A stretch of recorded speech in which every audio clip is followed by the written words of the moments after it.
Now, the Malaysia Agreement 1963 has got this 40% special grant. And it's taken 60 years and it's still so special that we can't get this gift, that we, this wedding gift that is still wrapped up in many ways. So help us understand this concept of growth revenue grant. Marriage contract was acknowledgement when we formed Malaysia that Sabah, I won't talk about Sarawak, I'll leave that aside. Sabah was obviously far behind Peninsular Malaysia. How many of us have heard stories of when Malaysia was formed, people from Sabah were flown to West Malaysia, and when they saw the buildings there, they were amazed. I heard the same thing. Yes, we've heard about that story. Yeah. So Sabah was obviously far behind in terms of development from West Malaysia. So there was this intrinsic understanding, and our Sabah forefathers were definitely far-sighted enough to understand this, that Sabah needed special help. That special help came in the form of the special grant. That special help meant that we needed more money to develop our infrastructure. How many times do you go to West Malaysia and look at and amaze at what they have? I always say this, and when you land in KLIA, whether it's 1 or 2, it doesn't matter. Compare KLIA to KKIA, our international airport, night and day, right? So when you start landing, you go into this wonderful airport, and when you want to find your way to Kuala Lumpur, you have a choice. You can take the KL Express.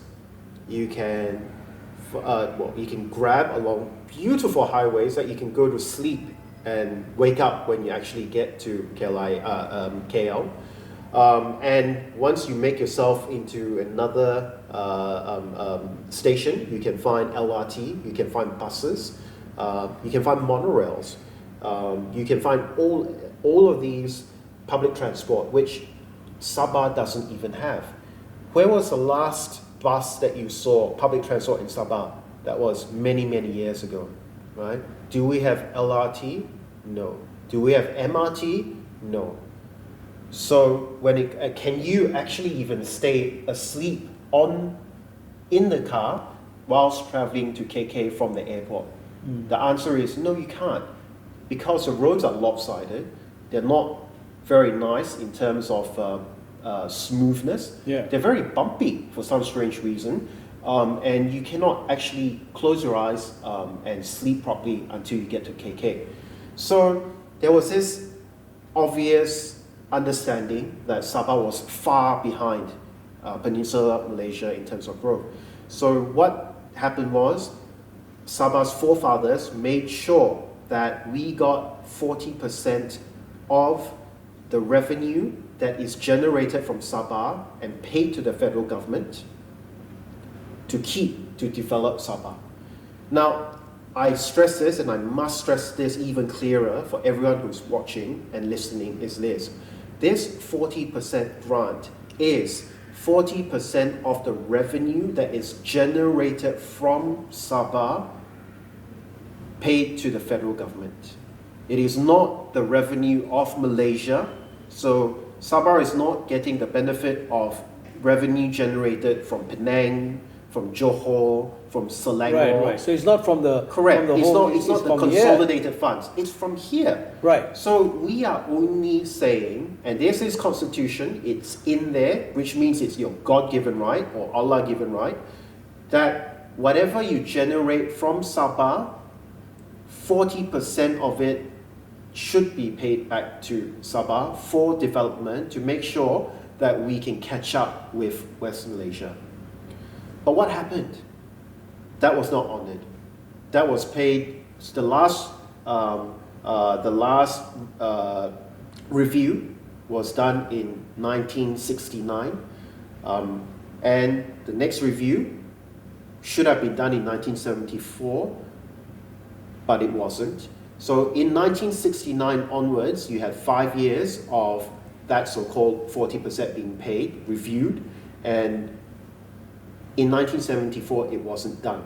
So let's look at the roads that we have today. We all know about the moon craters, and we all know about how far behind we are. And one of the reasons is because it was never honoured.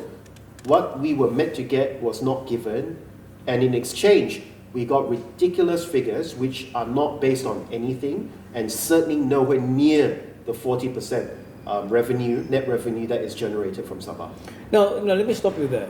Roger, if that 40% is revenue from Sabah, why is that not collected at the source here before it goes to the federal side? Because that would have, you got money in the bank before it gets under the table in all the tributaries along the way. I mean, that would have been a perfect clause if it had put in that it will be collected at the point of delivery. Your thoughts on that? I mean, is that a... Absolutely. I think now hindsight's always 2020. Sure. I think all the politicians and the people of Sabah realizes that should have happened. It wasn't, because monies collected by federal government are collected by the federal government. Right. When you pay a lot of your taxes, we used to have this LHDN dash Sabah. Now you don't. It's just LHDN full stop. Right? So that means the money is being paid directly to the consolidated funds, Malaysia funds, and this is where the problem happens. Once money makes its way there, it's very, very hard to come out. So you're absolutely right. The only way moving forward is for the funds to be perhaps collected in Sabah first. It's okay if you have it's okay if it's a federal body who's collecting the money, but in Sabah, so that we can have correct data, correct statistics, and correct numbers into determining what is actually collected. Of course, I won't talk about revenue paid in West Malaysia by West Malaysian companies who operate here but pay their taxes over there. That's a separate issue. But if we could just make sure that we knew what was being collected here, then we can take the 40% straight away and just remit the 60% to Peninsula. Yeah, absolutely. It's very interesting that if you look into the history of what has been going on here, there are watershed times. And from 1976 to 1985, 9 years, Sabah was the second richest state in Malaysia. From 1985 to 1994, the next 9 years, it started descending into the highest rate of poverty in Malaysia. So obviously there has been a shutdown in the way it's been managed, where money has flown, and it's not just the 40% that has railroaded off the track, but there are more issues here, right? For it to come to such a low level. I think. Where does the legal guys come in here? So, like I said early on, you have issues of Sabah not developing what they should have developed, Sabah losing legal rights in terms of management of, say, Labuan, Sabah losing rights to control electricity in Sabah. All of these issues, including, of course, the special grant not being honoured by the Malaysian government, all of these issues contributed certainly to Sabah going down this rabbit hole. I think the biggest concern, of course, is what happened, the leakages, shall we call it that? The leakages that happened, of course, that contributed further to this melee that happened. So I think what we need to do is definitely work on all of these things to make sure that we get it back. And we are. And to be fair, Sabah is definitely on the right track. So when you talk about Sabah getting back their rights over energy, that's happened. So in the future, we'll be able to generate electricity without having to look for permission from Peninsula. We can do our own. We are getting more and more rights in terms of oil and gas, which was unfortunately spoken for by the Malaysian government for the longest time, and we had no share in that. We are generating more sales tax over these things, oil and gas, where we can get more taxes. And so progress is happening. Yes, progress is happening, to be fair. And that progress is happening because of you. when we talk about the recovery of Sabah's rights.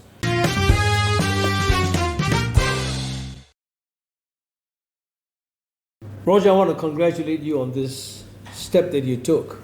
That on June 9th, 2022, the Sabah Law Society brings about a court action against the federal government, a judicial review of the constitutional duty contained in Article 112 and Section 2 of Part 4 in the 10th schedule. I sound like a lawyer.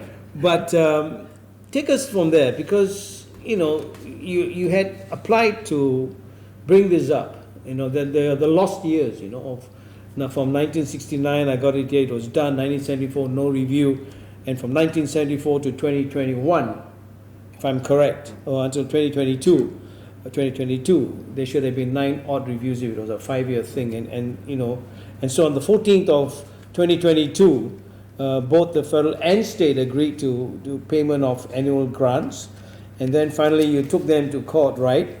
And so the date that you took them to court was November 11th, is that right? Yes. That was you were granted permission. I got it all down here. September 14th, just about 2 days before the 60th anniversary, about 5 months ago. What happened? Finally, you agreed to agree, or no? And Barry agreed to disagree. It's definitely still moving. It's ongoing. So maybe I'll just say a little bit about the context of why this started. Please. Actually, so what happened was we had formed this public interest litigation subcommittee in the Sabah Law Society, and we were looking for the right cause to champion, because for the longest time the Sabah Law Society was not in the field of public interest litigation. Public interest litigation is something, PIL for short, is something in the world where many things get changed because people take up these sort of public interest litigation cases. It has the effect of being able to change something that is wrong for the greater good if you took it to court. So when we started this, we were thinking, what areas can we look at? It was not natural to do this action. What happened was, for the longest time, I know when people were saying things like, why is this happening? And I'm in a lot of chat groups just like you, I'm sure. When I'm looking at the chat groups, it became very obvious that there was great dissatisfaction in the chat groups. And I'd like to think the chat groups are a reflection of a normal, everyday Sabahan. Oh, right. So it's not the advocates kind of chat No. group. This is a public chat group. Yes. Right. And there were a lot of dissatisfaction in terms of development, in terms of what we are getting, our rightful share, and so on and so forth.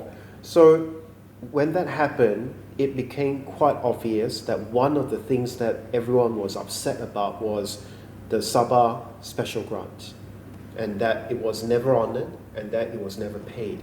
Now, you have to recall at that time who was leading, what government, what party was leading Sabah. Right. It was Bersatu, right? So Bersatu being Bersatu, and you have Bersatu West Malaysia, it's unlikely you're going to slap yourself in the own face, right? So we knew that the time was ripe, because it was also during that time they were talking about accepting exactly what you said. The figure, I think at that time, what was the initial figure? 36 million or something along those lines. That was the initial figure that they accepted, conditional or not conditional. Of course, they say it's not conditional. It's conditional. But that happened then. So that's when we realized the time was right to take it. So that action was started because you could feel and you could really hear the cries of the Sabahan. That the Sabahans that this needed to be done. So we assembled a good team of lawyers together, and we decided that this is an action that we needed to take, because we believe, and we still believe, that in terms of standing, and law is all about standing, the law says you cannot just be a busybody taking the state government or the federal government to court. You must have standing. You must be able to sustain your reason to take somebody to court. Like a locus standi. Yes, correct, yeah. locus standi. So the standing issue, we believe that the Sabah Law Society had the best standing, And we thought this is what we need to do, and we must do it, and that's where this whole action came about. Well done. No, I mean, it's fantastic. And so what happened after that? I mean, you took them to court, right? So we took them to court. Now, remember... I think that we were going to mention that the state government came. Yes.